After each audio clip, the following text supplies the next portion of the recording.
Hey, Doc, you there? I'm there, man. How you doing? Hey, I'm doing terrific. How you doing? Can't complain, buddy. Good. You look great. Well, thank you. It's just been working out, Nice. I've got to go to the hospital and see one patient, and then I got a 4-year-old granddaughter's birthday party this afternoon. Then going to Zoo Rendezvous. You going tonight? Oh, Zoo Rendezvous is one of the best events in the city. Um, it was not on my to-do list, but we may put it on there Okay, to beg good. someone for a ticket late. Um, that's great. Well, you get to be one of my best and easiest interviews because you're running unopposed, which is not shocking. Tell me a little bit about reflecting on your last 4 years. What are you most proud of getting accomplished? Um, I think the thing that saved the most lives immediately, I don't know if you saw for a healthier Memphis, that was my campaign slogan. Mm-hmm. On my signs from I'm still using my signs from the last election. I made no signs. I stored them all in a storage unit, and have had enough that I've only put them out once. So, but I think the thing that saved us the most was getting that mask ordinance through early, Mm-hmm. and that saved a lot of lives because we were on it as a community. And if you look at a map of Tennessee and the death from COVID rate, Mm-hmm. everything in Tennessee is red compared to the national average, with the exception of a little pink area in the southwest corner, which is Shelby County. You know, And so, it is interesting. Most people, and as a physician, you know this better than most. But I was with my father-in-law, who's a doctor, and we were just talking about this new surge and spike COVID, and um, early on, uh, but even through, it still disproportionately affects those that are overweight, and morbidly so. And one of the things that we were able to do, I think, earlier was protect most people until we got some treatments that could get through. But you're right. That it was was huge. mhm. And we did it. And we actually led the county. The county health department wasn't going to do it until after we did it. Hmm.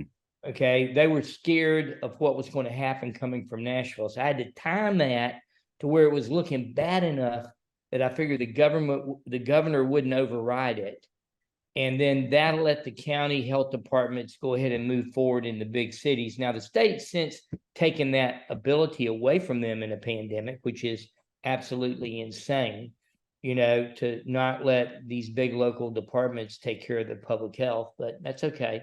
We got that through. And the other thing I think I did long-term care health was we were able to stop that pipeline from going through Boxwood.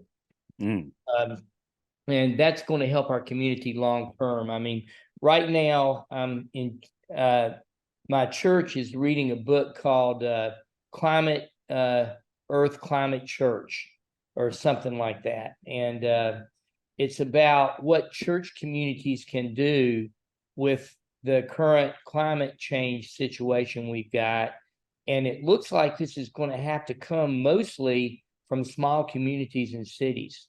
So I'm hoping as we go forward in the next bit, we're going to be looking at how we can leverage our situation as being the largest customer of MLG&W to allow us to get more solar panels that actually supply the power for our area here. I think that's one of the things I want to try to push for and try to see what we can do to make our city and to allow businesses some leeway to invest more in environmentally friendly and healthy things. Like we ought to have, at this point, we know enough. We ought to have solar panels on every building in Memphis. Mm. There's no reason not to do that other than we just haven't been trying, and MLG&W makes it really hard to put in a solar panel. Have you ever done that? Oh, I would actually do it, but it is nearly impossible. And I did it on a brand new it house. well, I'm currently building a new house, and we looked at it, and we're like, why in the world would we put in this very expensive generator, et cetera, et cetera? That's natural Well, gas I have a powered. generator and I have solar panels. Well, I did okay. both. So you've been Okay. around MLG&W for a minute. So I mean, I had to do the MLG&W thing. Mhm. And according to the person who put mine in, and she's from Chattanooga, because you can't, there's not anybody in Memphis doing it because it's so hard. It's almost impossible to make money to get it through. She says it takes her 30 to 40% longer to put them in due to MLGNW. Yeah. Compared to everywhere else. Jeff, let me do for the audience a little bit of a point of personal privilege here. Jeff and I both attended Yale University. We're fraternity brothers. We are both native and lifelong Memphians. Jeff's got me beat by a few years, but not too many. And while we couldn't be, we've always been good friends, cordial. I'm a little bit farther away from Jeff on the political spectrum, but there's a lot of things that we agree on locally. And Jeff, you've always been a big picture guy. I always like to kind of think of myself as a big picture guy. Transportation, next 4 years, what can we get done as far as tying together our communities? When you look at healthcare, environmental concerns, the amount of lack of access to prenatal care, hospitals, jobs, how dysfunctional MATA's busing system is, isn't it time that we really start to put together a plan for something like light rail transit, or getting away from the personal automobile being the dominant force in our core neighborhoods? Well, I'm a big believer in trying to do that. I think one of the things that's holding us back is we're not a regional transit authority.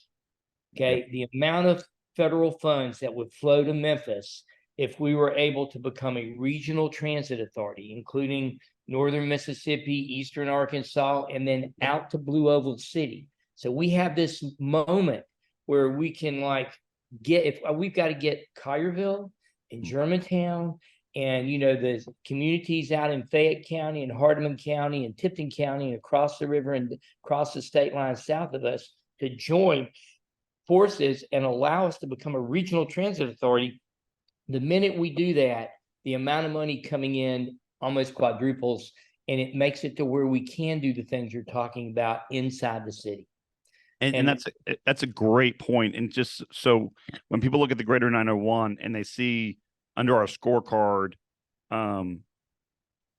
intergovernment relationships, local state relationships, federal relationships, and they see us saying, okay, these compacts is what it's called, bilateral, trilateral compacts between the states and cities, to have these regional authorities. It's one of our big missions, because it unlocks so much federal funding that's otherwise going to New York, New Jersey, California, and Nevada. You look where the federal government spends these funds, we don't qualify, so we don't get our applicable fair share. Even the state of Tennessee doesn't.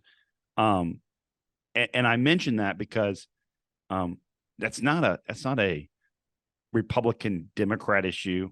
It's a state's issue. It's making sure that we as a local community partner with the state so that we compete better nationally. And it's one of those great areas of cooperation that I think we just didn't have the infrastructure or political action committees in place to kind of go and lobby for.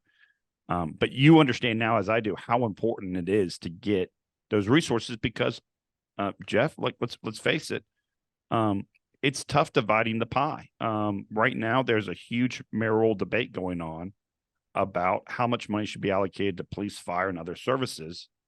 I think everyone understands public safety is issue number one. You're a physician. I've called the gun epidemic a national health crisis or a local health crisis. What do we do about guns? Well, I don't know if you've been following, but we're going to try to move that ordinance that the council passed unanimously. I might add, including Frank Colvett voting for it. So my brother had the courage to go on KWAM and get absolutely hammered. I get it. Yeah. I'm saying, but so this ordinance is going to come up, and it's going to come up. We're going to move it from the primary election to the general election next year. So you're going to see us with 3 more readings. We're going to change the date on it. We're not going to change. We may add some other things that have to do with ammunition sales and locking your automatic weapon in a safe in your home so people can't just break in and steal your AK-47. But we're going to bring that back, run it through, and then the citizens are going to get to vote for that next fall. Not this fall, next fall, because it has to be in a state and federal election year for it to be official. And once that occurs, then I think what will happen is we will have the legal footing to be able to take that to court and possibly make it to where we can have our own gun regulations in the city of Memphis. And Look, I'm hoping we can get the county to consider doing the same thing. it's clearly a Republican-led issue. I get gun rights, constitutional carry. I understand the arguments, but I also understand that there is a massive in the state rural-urban divide. If you go and ask guys like John Gillespie, who's the Memphis representative, and then you go and ask counterparts in Nashville, Chattanooga, Knoxville, they all get it. There's a coalition there, but the rural urban divide is very within the Republican Party. Let me make that very clear. Yeah. But then again, you don't see many Democrats being elected in rural areas in Tennessee either. So no, you don't, not yet. So outside of that specific legislation, there's a lot, particularly on the progressive side, Jeff, that says, hey, look, we have to have wraparound services. We have to look at policing differently. We have a mental health crisis that's occurring within our cities. I'll tell this quick story. I've been downtown for 25 years. I see panhandlers in my entire life. Live out east, work downtown. I've never seen a panhandler actually get aggressive in broad daylight. It seems like there's been more pressure or more aggressiveness coming from mental health, whether it's people who are sick going to schools and shooting them up, or the Ezekiel case that we had. How do we help those with mental health from a city government standpoint? That's really hard. I mean, we used to have MMHI. When I moved to Memphis, we had a good wraparound social services. And what we've done is, we've dismantled it. It's been dismantled, and it's been dismantled with TennCare. The TennCare came in and didn't really support the mental health institutions that we had built up. And as a city, the issue is it's really hard because it's a county function. It's under the county health department. And I hate to say, I don't hate to say, your brother's been right a lot, and I backed him on this. We need one government in our city and county, because a lot of what we've got, I can sit here and go, I wish I could help. It's a county problem. And they do the same thing to the city. We need to have a unified government so we can actually do this stuff together. Doesn't make sense, but that's what's going on. I'm still a believer, if not tomorrow, into the future. Eventually, we'll get to a consolidated metro government. Now, I do believe consolidation, for all those that know my opinion, is a four-letter word. It's dead. But I do believe that we have to have cooperation with the suburbs, and in that particular argument, until the suburban mayors and populations have an equal seat at the table, we can't get there. That being said, I think everyone understands that all of our problems post-COVID are far more aligned. I mean, crime doesn't stop at the South Haven border. It doesn't stop at the Germantown border, right? And so when we're looking at how to deal with this from policing, mental health. Well, you saw the South Haven police are policing the roads that go in and out of Shelby County, right? Yeah, it's crazy. They're putting cars there, just making sure if you're coming in from Shelby County, they're following you. Yeah. One of the things that also comes up a lot. Look, we're going to have a new mayor. First time that's not going to be someone probably from the city council. It's unless Mayor Harrington wins re-election. He's been out of office for a while, but certainly has executive experience. You're running unopposed. JB Smiley's running unopposed. That's 2 of the 13 seats that we know. How important is it to hit next year with the ground running? I mean, do we have time for a learning curve? And I'm not talking necessarily about opining about the mayor as much as I'm talking about opining about the council. What are you looking for for the other 11 men and women that are going to join you? Well, I'm really hoping that what we see is some continuity coming back. Okay, Janice Swearington Washington has been solid. We need to make sure that she comes back. I want to see Ford Canale. I want to see Edmund Ford come back.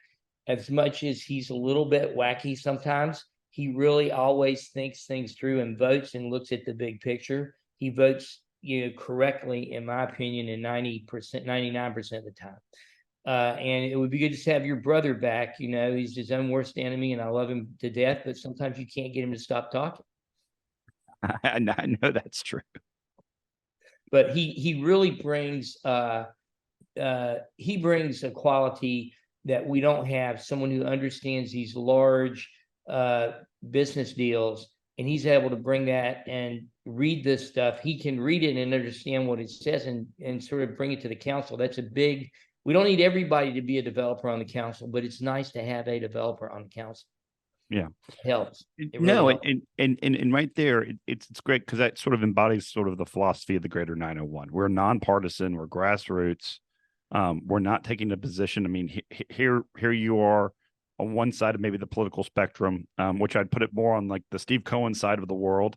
Yeah, Steve is a good friend of mine, and I am, I'm what you call I'm a typical Southern Democrat. I'm socially progressive and I'm fiscally conservative. Yeah, I don't want to spend money we don't have. Okay, but I also want to make sure that the money we spend wisely. And I highlight that, Jeff, because that's Memphis, right? And on those side, you've got sort of a black conservative, which I mean that in Ford Senior. He's more conservative on the social issues, a little bit more liberal on the fiscal. And then you have, Ford Canale, who may be more my brother's probably the most purple guy on the council. But then you've got guys like Frank Colvett, who's leaving, that's clearly, Republican, committeeman, and was more on the harder, Republican right. Coming together on that body and being a council that can work with the new administration, I think is probably the most important thing that Memphians have to get right in the next election. I mean, if we continue to have a working council with the mayor, I think we can do a lot of good and continue our momentum. If we end up getting a council that's going to fight and bicker and have these internal divisions, woe is me. I mean, this is a big election for Memphians to go out and vote. Yeah, it's a very big election. And I'm looking at, like some of the races, I'm not exactly sure how that's going to work. Mm-hmm. I'm not sure about a lot of the Super District 8 races. I know Super District 9. I mean, if that stays a solid block and we can get the three of us reelected, and so two more besides me, that's going to be a good block. You have Ford that if he'll be reelected, okay, that he's going to get reelected in his position. If past history trends prevail. And then I think, J.B. Smiley, although can be a little bit of a loose cannon, I think he will be much better without Martavius around. Just my opinion. I think Martavius sometimes comes up with ideas that are really great in his mind. And if you bring up things about why this is not a good idea, it makes no difference what your facts are. Once he's figured it out, he's the smartest guy in the room. So therefore, no fact can change his mind. We gotcha. Just while I have you, and I'm actually this is just under the Chance Carl natural curiosity. Big kind of fight, study after study, big decision about TVA. Sign the contract, don't sign the contract. They punted it. Mayor Strickland puts his go-to guy, Mr. Fix-It. I have a tremendous amount of respect for Doug McGowan. I'm a Doug McGowan fan. He gets over there. What's the next administration say, and what does the next council say about TVA and MLG&W and the job that Doug McGowan's doing? Okay, well, this is what Doug McGowan has been there less than a year. Okay, through major storms. Okay, I can guarantee you that we got back up and running much quicker than we would have had Doug McGowan not been there. There's no doubt. Mm-hmm. And the council, I hope, will say, Doug has convinced me right now that the first thing we need to do is we need to get our infrastructure and MLG&W fixed first.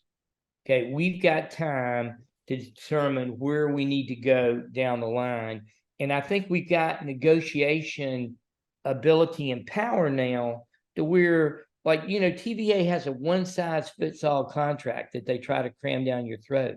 And that 20-year contract was insane. I mean, the minute you said you wanted to get out of it, they said, we're not providing you any more services.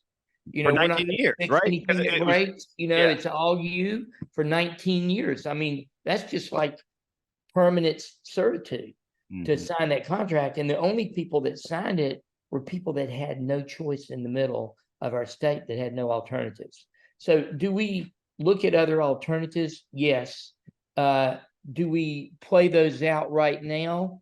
I don't think that's the most important thing. I think Doug's right. Let's fix the infrastructure first. Okay. And we can be, looking at, what our options may be, but we got to let all this stuff settle down, and it won't settle down until Ukraine is under control. So I don't think people are giving enough credence to what the war in Ukraine has done to the energy market and to the food market and to inflation. I think it's amazing we're not in a recession. I think, and this maybe goes against what you're thinking, Chance, but I think Biden and those guys, whoever's doing this, Federal Reserve, has done a good job helping us get a soft landing in a really tough time. Well, there's a lot to unpack there, but I will say this, as someone that knows firsthand the pain of having one of the largest wheat exporters in Ukraine offline, and look, we happen to sell a few cheeseburgers along the way, and that's a cow is nothing more than processed corn, and then every commodity is touched by fuel. So we have had runaway food and gas inflation in our core business. And every consumer knows when they go to the pump at the grocery store what that feels like. Getting inflation under control, I think, is a major milestone. One of the things, and this is also an interesting segue to this topic.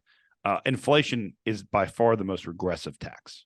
It hurts lower income far greater than it hurts higher income people.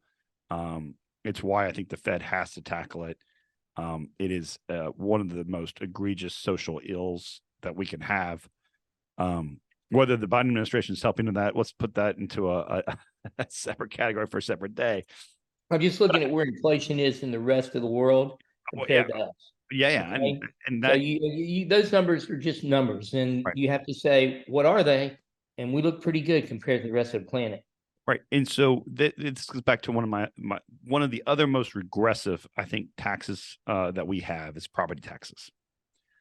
How do we think about taxation differently in Shelby County and Memphis? I mean, is there a way to carve a different tax regime that is less regressive for lower and middle class neighbors? Because the way I look at it, it's still a free pass, mostly for the wealthy. Well, here's the issue you've got is the state legislature has, legislated what we can and cannot do as a local government when it comes to tax bases. So I don't think there is anything much we can do other than we can provide fees for services that we're not doing. Mm-hmm. And those are regressive taxes, right? Because, my water is the same as your water, and your income may be 20 times higher than mine. I'm still paying the same amount for every glass I drink and you drink. Right. So it's still regressive. We don't really have an income tax, which is not regressive, to be able to do it because of our state. Right. And I mean, Don Sundquist, lost his political capital in this state because he went out on a limb as a Republican to try to make that happen. Well, it's certainly true that it's going to be another reason that having efficient local government matters so much. Because when you have these things that are so regressive built into the system, it is tough to grow, which may be one of the last things we can talk about today. Jeff, you love the city. I have one more actually. I'll hold the grow the city for a second. Where comes you in this Mayor Strickland's stadium debate. Here on the one hand, you've got this international, fabulous Memphis Grizzlies, where the Memphis Tigers play in the FedEx Forum. It's also where we have the heart of the most concerts in downtown, over 300 events. And then you've got the University of Memphis, the City University, the football stadium that's 100 years old, that is clearly holding the university back from getting into a Power Five. It's a lot of money, a couple $100 million for the stadium, maybe 400, 500, 600 million for FedEx Forum, 350 million from the state. How do you think we should solve that Gordian knot? We need the state to give us the same amount of money they gave Nashville. Mm-hmm. I mean, we need that. So, I mean, that's what we need our local business leaders to get the state to do. And, you know, that's one of the ones where me as a Democrat, I'll have no pull. That's why that's what's so beautiful about the council, is that you don't run as a Republican or a Democrat. Mm-hmm. And we can actually get together and meet in the middle, and it doesn't make any difference. I don't care what the local Democratic Party person tells me. They can't run someone against me in a primary. You know, they're going to have to go to the general electorate who wants us to govern in the middle, and I'll beat them every time if I don't have to beat them in a primary. I think that's why you're unopposed. Yeah, well, that may be. But you make up a great point, and it's also another core mission of the Greater 901, right? Which is, look, let's speak as one community to Nashville. Let's figure out what the Democrats want. One of the things I think is atrocious is the local Democratic Party basically gets zippo, nothing, because they don't have anyone advocate. And there's some things that our inner cities, et cetera, neighborhoods and places they represent are in the most need of aid, but their voice is silenced because we don't come together as Shelby County, which is the largest block, not just of Democratic voters, it's the largest block of Republican voters in the state. And so if we talk together, Democrat and Republican, as one block of saying, hey, these are the priorities that we need locally, man, I think that could be very powerful to getting what we need for all these things that we don't care about. That's a no-brainer. That's what we have to do. And if we do that, but I mean, in my mind, that's what we do. It's not like we've got some sort of extra money sitting around that we can throw the 250 million that we need. We need 550 million, just like Nashville got for their pro football stadium. And it's important because if you think about the amount of money we send to Nashville and the amount of money we get back from Nashville, we're funding the state. Yeah, don't get me started on the disparities between the funding of the University of Tennessee and the University of Memphis. That'll anyway. All right, I'm gonna let you go with this last question. Everyone's talking about, okay, how do you divide the pie, which is our local economy and tax revenues? The question I've always been most interested in is, how do we grow the pie? How do we grow the black middle class here, Jeff? What is the number one or two things that we can do, local government, Shelby County government, to improve our local economy? Well, you know, I don't really have a great answer to that because I'm not a businessman. I'm a doctor. But I think one of the things we want to do is we want to capitalize on our strengths. What do we have that are strengths? We have great medical facilities. Okay, we have the University Medical School. We've got the hospitals that are here. We're a tertiary care medical center. We need to make sure that those things are humming, and they're not now. I mean, Methodist Hospital, if you go in the ER now, there are people lined up in gurneys and stuff. So we've got to help them get back from this pandemic. And part of it is just they can't hire enough nurses.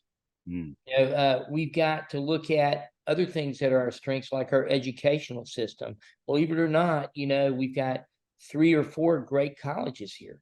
We've got, you know, Lamont, one of the oldest HBUs. We've got University of Memphis, Rhodes, Christian Brothers. We've got to capitalize on the education we have, and we got to make sure that we get our city schools back functioning. I mean, you can call this Memphis Shelby County schools, But, when we gave up that charter, I think I told people then this was a dumb idea.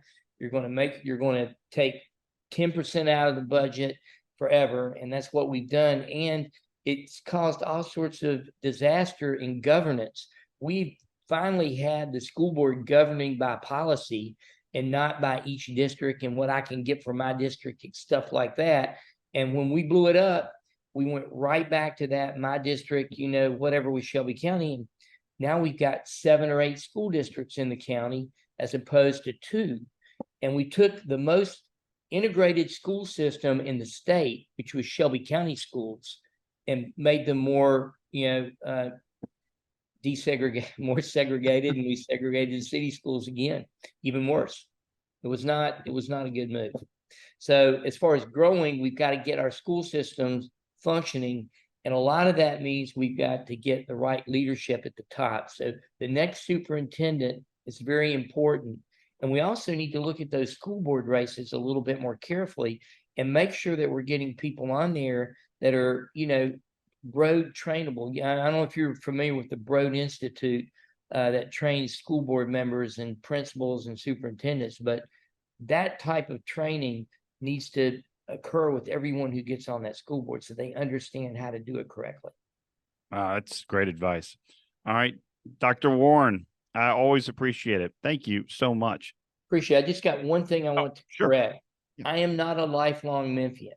Oh. I have lived in Memphis longer than anywhere else in my life, but I was born in Abingdon, Virginia.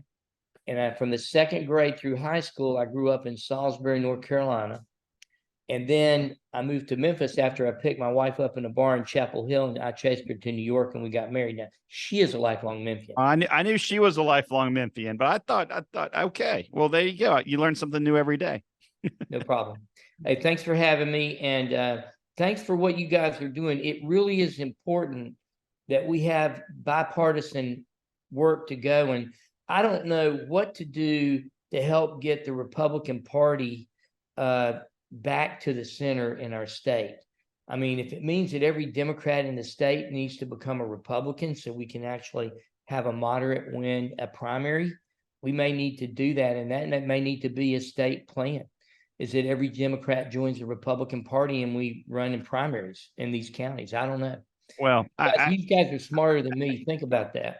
Well, as someone who likes to mess around with political science and history, I think there's always the pendulum always sort of swings, doesn't it? And I got to say some of the things that the Republican Party, which I have a lot of great things that they're doing nationally, locally, a lot of things that you scratch your head out and say, hey, how far to the extreme do you guys want to keep moving? So, I think the same thing's true with the Democrat Party, and I don't want to get into national politics at all. But I can tell you that they do affect us. But national politics affects us dramatically. It affects us dramatically. And in a community like Memphis, which is predominantly Black,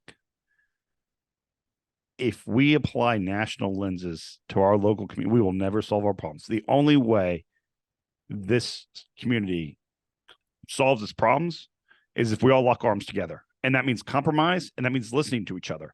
And that's the biggest problem with the parties. Neither one wants to sit down and have a conversation to find a solution. And we all know the reasons: gerrymandering, political sides, the remapping of everything.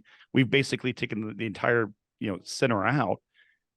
But if we can have conversations like what you and I just had, completely different ends of the political spectrum, to say, hey, where do we agree? Then I think Memphis has a very, very bright future, even though it looks pretty dim today.